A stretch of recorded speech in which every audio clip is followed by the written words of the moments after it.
அனைவருக்கும் வணக்கம். Welcome to கேலீர் யூடியூப் சேனல். இந்த வீடியோவில் சமீபத்தில் நம்ம வட இந்திய பயணம் போயிருந்தோம். அதை பற்றி நம்ம நம்ம அனுபவங்களை பகிர்ந்துக்க போகிறோம். அதில் நிறைய வீடியோ எடுத்தோம். பட் இந்த வீடியோவில் ஆட் பண்ண முடியுமான்னு தெரியல. பட் அந்த அனுபவத்தை பகிர்ந்துக்கலாம். மேபி லேட்டர் நம்ம போன அந்த பயணத்திலான காட்சிகளை உங்களுக்கு நான் பகிர்ந்துக்கிறேன். வட இந்தியாவுக்கு நம்ம அலுவல் ரீதியாக ஆஃபீஸ் ரீதியாக நம்ம நிறைய தடவை பயணம் போயிருக்கோம். பட் இந்த முறை உத்தரப்பிரதேஷ் அப்படின்னு சொல்லப்படுற ஒரு முக்கியமான மாநிலம், இந்திய அரசியல்லையும் சரி வரலாறுலையும் சரி இன் டேர்ம்ஸ் ஆஃப் ஜியாகிரபிலையுமே பார்த்தீங்கன்னா யூபி ஒரு சிக்னிஃபிகண்டான ஒரு அதிக முக்கியத்துவம் வாய்ந்த ஒரு மாநிலமாக கருதப்படுது.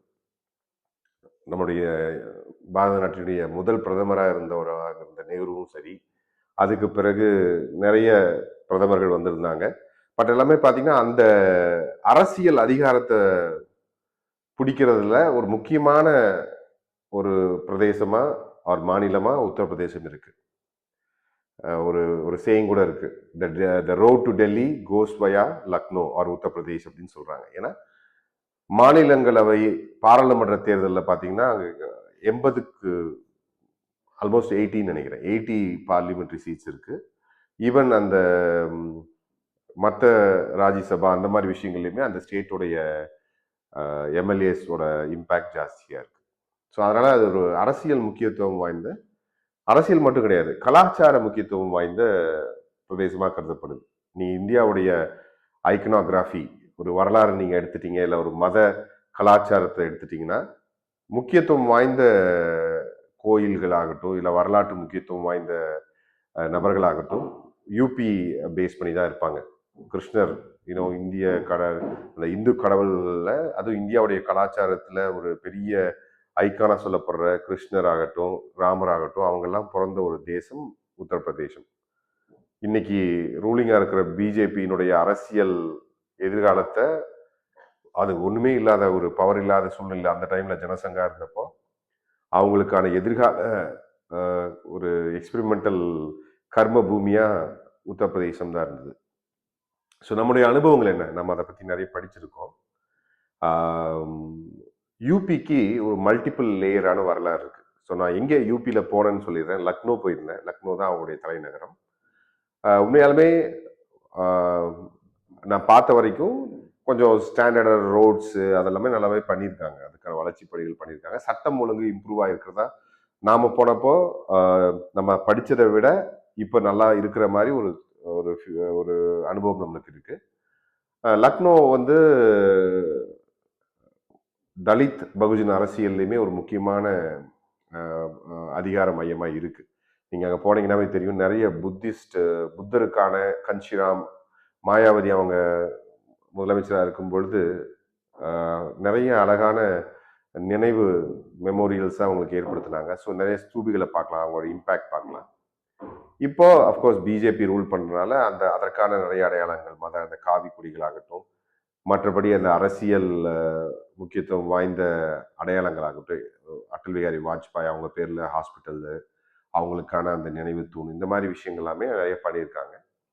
லக்னோ வரலாறுல பார்த்தீங்கன்னா அதோடைய புராணம் ரீதியான பெயரில் வந்து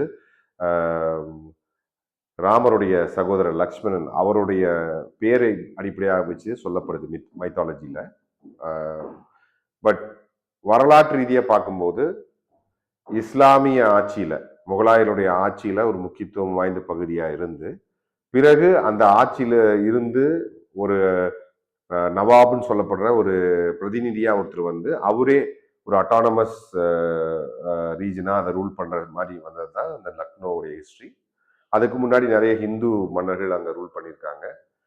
புத்திசத்தோட இன்ஃப்ளூயன்ஸும் உங்களுக்கு யூபியில் அங்கங்கே பரவி கிடக்குது. ஏன்னா புத்தர் பிறந்த ஊர், அவருடைய அந்த செர்மன், அவருடைய ஞானம் அடைஞ்ச பகுதி புத்தகையா, அங்கிருந்து அவருடைய முதல் பேச்சை கொடுத்த சாரநாத், இந்த எல்லா பகுதியுமே பார்த்தீங்கன்னா யூபியில் தான் இருக்குது. அந்த நேபாளில் இந்த லும்பினின்னு சொல்லப்படுற அந்த இடமுமே பார்த்தீங்கன்னா நேபாள் பார்டர், கோரக்பூர்லேருந்து உள்ளே போகும்போது அங்கே நம்ம போக முடியும்.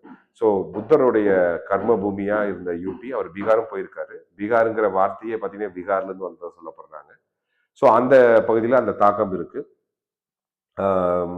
ஸோ லக்னோவில் பார்த்தீங்கன்னா நவாபி கல்ச்சர், அந்த ஓல்ட் சிட்டி, இது எல்லா பக்கமும் நீங்கள் பார்க்கலாம். நீங்கள் டெல்லிக்கு போனாலும் சரி, அகமதாபாத் போனாலும் சரி, நார்த் இந்தியாவில் நீங்கள் எல்லா முக்கால்வாசி பல பகுதிகளுக்கு போனீங்கன்னா அந்த ஓல்ட் சிட்டி நியூ சிட்டிங்கிற ஒரு கான்செப்ட் இருக்கும். ஸோ லக்னோவில் புதுசாக டெவலப் பண்ண ஏரியா எல்லாம் பார்த்தீங்கன்னா நல்ல ஹை ரைஸ் பில்டிங், அப்பார்ட்மெண்ட்ஸு, நிறைய பேர் போய் செட்டில் ஆனவங்க அந்த மாதிரி இருக்கு. அது ஒரு நியூட்ரலாக இருக்கு. பட் அந்த கல்ச்சுரல் ஹப், அந்த வரலாற்று சுவடுகள் வாய்ந்த அந்த அடி லேயர் நீங்க என்ஜாய் பண்ணணும்னா இந்த ஓல்ட் சிட்டிக்கு தான் போகணும். அதுக்கு நிறைய பேர்கள் இருக்கு. கசிபாக், தென் இன்னொரு மெயினான ஏரியாவும் இருக்கு, ஹஸ்ரத்கஞ்ச். சாரி, அந்த பேர் டக்கு ஞாபகம் இல்லை. ஹஸ்ரத்கஞ்ச் இந்த மாதிரியான ஏரியாவில் பார்த்தீங்கன்னா அந்த பழைய காலத்து அந்த வரலாற்றுடைய சுவடுகள் நீங்க பார்க்கலாம். இந்த நவாப் உடைய கதை நீங்க அவங்களுடைய கிங்டம் ஸ்டோரியை படிக்கும்போது ரொம்ப இன்ட்ரெஸ்டா இருக்கும். அதுக்கு பிறகு அது எப்படி பிரிட்டிஷ் ஆளுகைக்கு கீழே வருது, அதுக்கப்புறம் அந்த நவாபுடைய கதையில் என்ன ஆகுது, என்ன மாதிரியான கலாச்சாரத்தை அந்த லக்னோ, அந்த நவாப் கலாச்சாரமும் இந்த பிரிட்டிஷ் கலாச்சாரம் உருவாக்குச்சு, இந்த விஷயங்கள்லாம் நீங்க படிக்கும்போது ரொம்ப சுவாரஸ்யமா இருக்கும். நான் எப்பவுமே பயணம் போகும்போது நான் என்ன பண்ணுவேன்னா அது சார்ந்த புத்தகங்களை படிக்க விரும்புவேன். சி, நம்ம டூர் போறோம், ஒரு பகுதியை டிராவல் பண்றோம், அந்த டிராவல் பண்ணும்போது கொஞ்சம் டீப்பா அந்த இடத்தை பத்தி தெரிஞ்சுட்டோம்னா நம்முடைய பார்வையுடைய அந்த ஆழமே, அந்த டெப்த் ஆஃப் அவர் பர்செப்ஷன் சொல்லுவாங்க, அதுவே ரொம்ப அழகா இருக்கும். நம்மளுக்கு நம்ம கண்ணு முன்னாடியே அந்த வரலாறு விரியும், அந்த கலை மாந்தர்கள் நம்ம முன்னாடி நடப்பாங்க. அப்போ இன்னுமே அந்த இடத்த நம்ம என்ஜாய் பண்ண முடியும். ஸோ நான் எல்லாமே லக்னோவை பத்தியோ இல்லை இந்த உத்தரப்பிரதேஷ் பத்தியோ ஒரு பூரா வரலாறு நம்ம சொல்ல போறது இல்லை. பட் இந்த லக்னோல நான் பார்த்த சில இடங்கள், பிறகு வாரணாசிக்கு போயிருந்தேன், சாரநாத் போயிருந்தேன். ஸோ அதை மட்டும் நான் இங்கே பகிர்ந்துக்கிறேன். லக்னோல நான் சொன்ன மாதிரி நவாப், முகலாய ஆட்சியிலிருந்து வந்தவங்க தான் தனியாக அவங்க ரூல் பண்ண ஆரம்பிக்கிறாங்க. அதுதான் ஒரு தொடர்ந்து பல்வேறு மன்னர்கள் வராங்க. சில பேர் குழந்தை இல்லை, சில பேர் மகனே அப்பாவை தண்டிச்சு வரான். இந்த வரலாறு நம்ம பார்த்துருக்கோம். ஸோ அந்த வகையில் பார்த்தீங்கன்னா ஒரு கட்டத்தில் என்ன ஆகுதுன்னா இந்த லக்னோ நவாப்ஸ் வந்து சியா, இஸ்லாமில் 2 வகை இருக்கு இல்லைங்களா, சன்னி, சியா. ஸோ சியா வகையை சேர்ந்தவங்க அந்த அலி முகமது சல், மரியாதைக்குரிய இறை தூதர், அவங்களுடைய மருமகனாக இருந்து அவங்கள கலீஃபா ஏற்றுக்கிட்ட அந்த மக்கள் தான் இந்த ஷியா வழிபாட்டை ஷியா மதத்தை பின்பற்றுறாங்க. அவங்க ஒரு பிரிவு. அவங்க புத்தகம் எல்லாமே ஒண்ணுதான், குரான் அந்த மாதிரி விஷயங்கள் தான். பட் சில நம்பிக்கைகள், சில தலைவர்கள், கலீஃப் அந்த மாதிரி விஷயங்கள்ல அவங்க சன்னிகிட்டு இருந்து முரண்படுறாங்க. ஸோ அந்த ஷியா இஸ்லாமிய மார்க்கத்தை கடைபிடிக்கிற முஸ்லீமா இவங்க இருந்திருக்காங்க. பிறகு இந்த பகுதியில் இருக்கிற ஆல்ரெடி வாழ்ந்துட்டு இருக்கிற இந்துக்கள் இவங்கெல்லாம் சேர்ந்து தான் அந்த என்ன டெஹ்சீப் அப்படின்னு சொல்றாங்க. அதாவது ஒரு கல்ச்சர்டு பீப்புள் அப்படின்றாங்க. அதாவது மதவெறி இல்லாம ஹிந்து மக்களும் இந்த இஸ்லாமிய மதத்தை சேர்ந்த மக்களும் ஒற்றுமையா வாழ்ற, அதுதான் இந்த கங்கா யமுனா தஹ்சீப் அப்படின்னு சொல்றாங்க. அதாவது மற்ற மதத்தை வழிபட்டு ஒரு ஒற்றுமையா எந்த ஒரு பிரிவினைவாதத்துக்கு இடம் கொடுக்காம வாழ்ந்த அந்த கல்ச்சர் அங்கதான் எவால்வ் ஆச்சு. ஏன்னா அந்த நவாபுடைய அரசவையிலையுமே நிறைய இந்துக்கள் இருந்தாங்க. அங்க இருக்கிற கோயில்களுக்கு அவங்க உதவி செஞ்சிருக்காங்க. ஸோ ஓரளவுக்கு மத ஒற்றுமை அங்க இருந்திருக்கு. அதாவது ஒரு சுமூகமான ஒரு சூழல் அந்த ஊர்ல இருந்திருக்கு. ஸோ அப்படிப்பட்ட நவாப்கள் சில பேர் ரொம்ப பிரபலமானவங்க, நிறைய அவங்க ஃபுட்டு ரீதியா நிறைய விஷயங்களை அவங்க கொண்டு வந்திருக்காங்க. இன்ஃபேக்ட் இந்த கபாப்னு சொல்ற ஒரு விஷயம் லக்னோவில் நீங்க போனீங்கன்னா தெரியும், அந்த முகலாய் பராட்டா. ஸோ உணவு ரீதியில நிறைய ஒரு விஷயத்தை அவங்க ஊக்குவிச்சிருக்காங்க. பிளஸ் கலைகள், கதக் அந்த மாதிரியான நாட்டியங்கள், இந்த மாதிரி ஆர்டிஸ்டுக்கு, பாயட்ஸ். நீ ஜென்ரலாகவே பார்த்தீங்கன்னா இந்த அரேபிய கல்ச்சர் இருக்கு இல்லைங்களா, அந்த நாடோடி கல்ச்சர்ல கவிஞர்களுக்கு ரொம்ப மரியாதை கொடுப்பாங்க. ஏன்னா கவிஞருங்கிறது அவங்க இறைவன் கொடுத்த வரம். Boys are the vessels of the divine அப்படின்னு அவங்க பிலீவ் பண்றதுனால it's a gift from God. அவங்களுக்கு ரொம்ப ஹையஸ்ட் ஆஸ்பிரேஷன் என்னவா இருக்குன்னா பாய்ட் ஆகணும் அப்படின்ற மாதிரி ஒரு கல்ச்சர் இந்த காலத்தில்.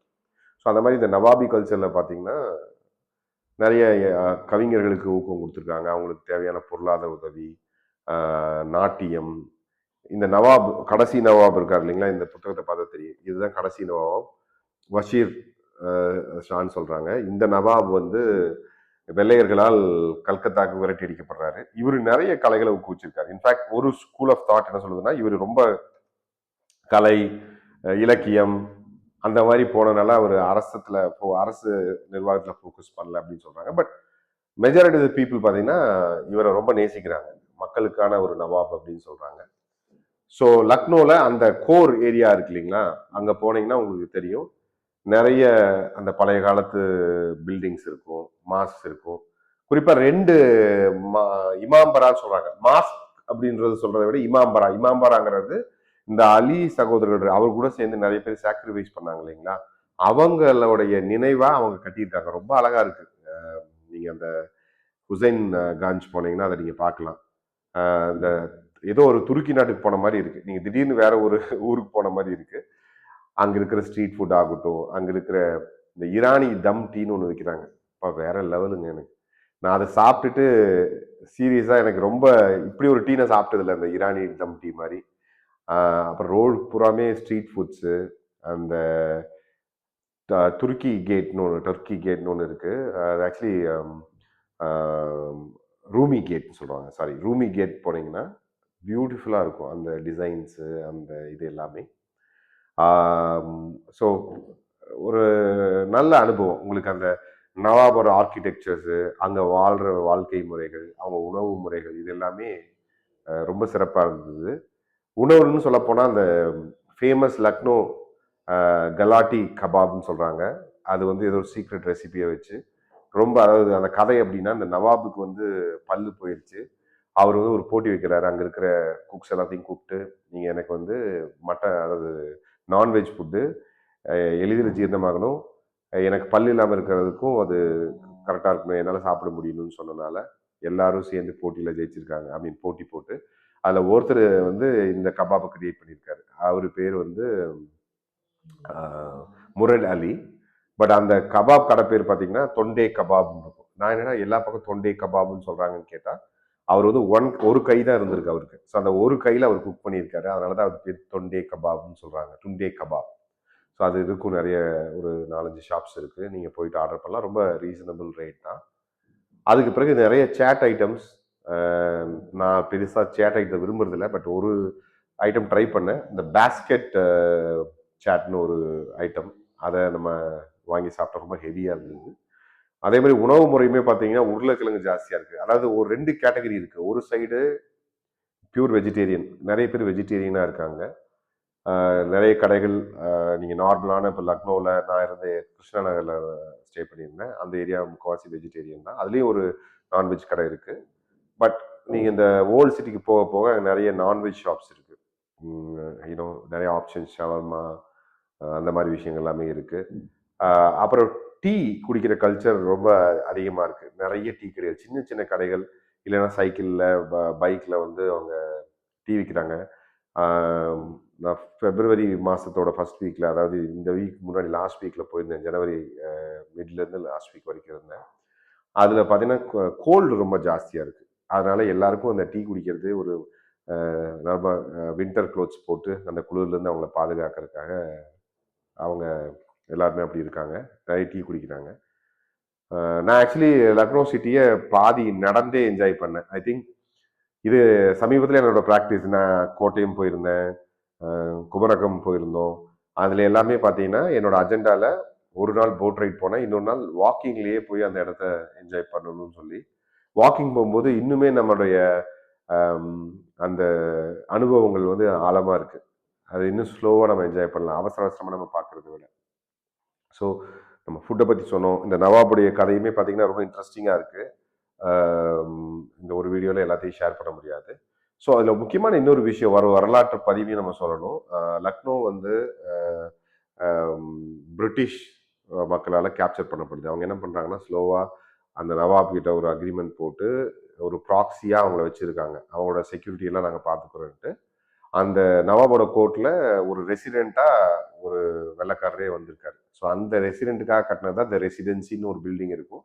இன்னுமே அது ஒரு மியூசியமாக அங்கே வச்சுருக்காங்க. நீங்கள் அங்கே போய் பார்க்கணும். ஏன்னா உங்களுக்கு இந்தியாவோட அரசியல் போராட்டத்தில் ஒரு முக்கியமான வருஷம் பார்த்தீங்கன்னா 1857. அந்த 1857 அதோடைய முக்கியமான களமாக மீரட் இருந்தது. அதே நேரத்தில் லக்னோவுமே ஒரு முக்கியமான பகுதி.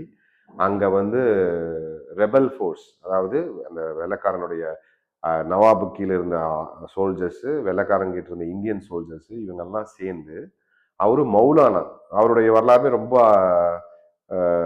ஒரு எப்படி சொல்றது, சவுத் இந்தியன் கனெக்ஷன் இருக்கு. ஏன்னா அந்த மௌலானாவுடைய தந்தையார் மெட்ராஸ் பிரசிடென்சிலேருந்து வந்திருக்கிறதா நான் படித்தேன். அமானுல்லா அவரு தான் வந்து இந்த கூட்டத்துக்கு தலைமை ஏற்று ரெபல். நீங்க இது கற்பனை பண்ண முடியாத ஒரு விஷயம். ஏன்னா அது ஒரு ட்ரீசன் சொல்லுவாங்க, ராஜ துரோகம். முக்கால்வாசி அவங்களுக்கு மரணம் தான் பரிசா கிடைக்கும். அந்த சூழல்ல அந்த மாட்டு கறி, பன்னிக்கறி உடைய கொழுப்பு தடவன குண்டு, அந்த மாதிரி சில நம்பிக்கை, இந்த மாதிரி ஒரு ஒரு தொடர்ந்து இன்சல்ட்ஸ் பண்ணிட்டே இருக்கும்போது அதனுடைய கோபமாகவும் அங்க இருக்கிற நவாப் மேல மக்கள் கொண்டு வந்த அன்புடைய வெளிப்பாடு, இது எல்லாம் சேர்ந்து இந்த அமானுல்லா, அப்புறம் அங்கிருந்த ஒரு ராணி, நவாபுடைய மனைவி, அவங்க எல்லாம் சேர்ந்து பேகம் ஹஸ்ரத் அப்படின்னு சொல்றாங்க. அவங்களுமே ரொம்ப ஃபேமஸ் அங்க. அவங்க பேர்ல தான் அந்த ஹஸ்ரத் கஞ்சே இருக்கு.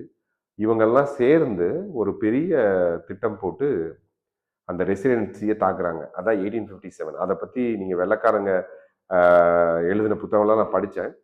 நீங்க அந்த ரெசிடென்சிக்கு உள்ள போனீங்கன்னாவே ஒரு கார்னர்ல ஒரு சர்ச் இருக்கு. அது ஃபங்க்ஷனல் சர்ச் கிடையாது. அங்க நிறைய கல்லறைகள் இருக்கு. அந்த கல்லறைகள் போனீங்கன்னாவே it is almost living history in terms of people being buried there. அந்த கதை தான். நான் அதை ஒவ்வொரு பேரையும் படிச்சீங்கன்னா அவங்க எப்படி அதை வாழ்ந்திருக்காங்க, அவங்க குழந்தைகளை டெடிகேட் பண்ணியிருக்காங்க. பட் அந்த கல்லறைகள் எல்லாமே அந்த பிரிட்டிஷ் சோல்ஜர்ஸை புகழுது. ஏன்னா அவங்க வந்து பிரிட்டிஷ் குயின்காக அவங்க சாக்ரிஃபைஸ் பண்ணியிருக்காங்க. பட் இந்த அமானுல்லா தலைமையில் இருந்த இந்த இந்தியன் சோல்ஜர்ஸ் எல்லாமே வெள்ளைக்காரங்களை எதிர்த்து பீரங்கியில தாக்கி அங்க இருக்கிற இவங்களை கூட போராடி நிறைய உயிரிழப்புகளை சந்திச்சு அவங்களும் அடுத்த செயலையும் ஏற்படுத்தியிருக்காங்க. ஸோ அந்த மியூசியம் பார்த்தீங்கன்னா இன்னுமே அந்த பிரிட்டிஷ் சோல்ஜர்ஸை தான் அவங்க வந்து கமமரேட் பண்ணியிருக்காங்க. அங்கே மியூசியம் இருக்கு. உள்ள போனீங்கன்னா அங்கே நடந்த லெட்டர்ஸ் எக்ஸ்சேஞ்சஸ் இதெல்லாமே அங்கே போட்டிருக்காங்க. ஸோ இது வரலாற்று ஆர்வலர்களுக்கு ரொம்ப இன்ட்ரெஸ்டிங்கான பிளேஸாக இருக்கும். அதுக்கு பிறகு பார்த்தீங்கன்னா அந்த இமாம் பரா சொன்ன இல்லைங்களா, அதுவுமே ஆர்டிஸ்டிக்காக பியூட்டிஃபுல்லாக இருக்குது. உணவு ஸ்ட்ரீட் ஃபுட்டுக்கும் அந்த ஹுசைன்கஞ்ச் தான் பெட்டரான ஏரியா. அதை தவிர அந்த ஷர்மா டீ ஸ்டால் அது ரொம்ப ஃபேமஸ். ஏன்னா லக்னோ பார்த்தீங்கன்னா அடல் பிஹாரி வாஜ்பாய் அவங்களுடைய கர்மபூமி. அங்கே தான் நிறைய தடவை எம்பி ஆனாங்க. ஸோ அந்த இன்ஃப்ளூயன்ஸும் நீங்கள் பார்க்க முடியும். ஸோ அந்த சர்மா டீ ஸ்டாலில் அவரெல்லாம் நிறைய விரும்பி போய் ஹேங் அவுட் பண்ணுற இடம் அந்த இந்தியன் காஃபி ஹவுஸு. அங்கே போனீங்கன்னா ஒரு 15 ருபீஸுக்கு ஒரு நல்ல டீ கிடைக்கும். அந்த மஸ்கா பன்னுன்னு சொல்கிற ஒரு பன்னுக்குள்ளே பட்டரை போட்டு அது லைட்டாக சுட்டு தர அந்த ஒரு கான்செப்ட் அங்கே இருக்குது. ஸோ இது எல்லாமே பார்த்தீங்கன்னா அந்த லக்னோவுடைய மெயின் ஏரியாவில் அந்த ஹஸ்ரத்கஞ்சில் இருக்கும். அது போக நிறைய புத்தக கடைகள் இருக்குது, புத்தகம் வாங்கி படிக்கிறதுக்கும். இதை தவிர அந்த கைசர்கஞ்சில் போனீங்கன்னா அந்த நவாபுடைய அவங்க வாழ்ந்த வீடுகள், அந்த ஹஸ்ரத் மஹால், ஹஸ்ரத் அவங்க மனைவி அவங்களுக்கு வாழ்ந்த இடம், அது போக ஹராம் சொல்லுவாங்க இல்லைங்களா இஸ்லாமில், அந்த நாட்டியம் ஆடுற அந்த பெண்களுக்காக இவர் கட்டி கொடுத்த வீடு, இந்த மாதிரியான விஷயங்கள்லாம் நீங்கள் பார்க்கலாம். ஸோ கலாச்சார ரீதியாகவுமே வித்தியாசமான ஒரு சூழ்நிலையை பார்க்கலாம். இந்த சைடு நீங்கள் இஸ்லாமிய இன்ஃப்ளூயன்ஸ் பார்ப்பீங்க, அந்த சைடு நீங்கள் இந்த ஒரு மாடர்ன் லக்னோவையும் பார்ப்பீங்க. இந்த லக்னோ பார்த்தீங்கன்னா ஒரு முக்கியமான நதிக்கரையில் இருக்கு.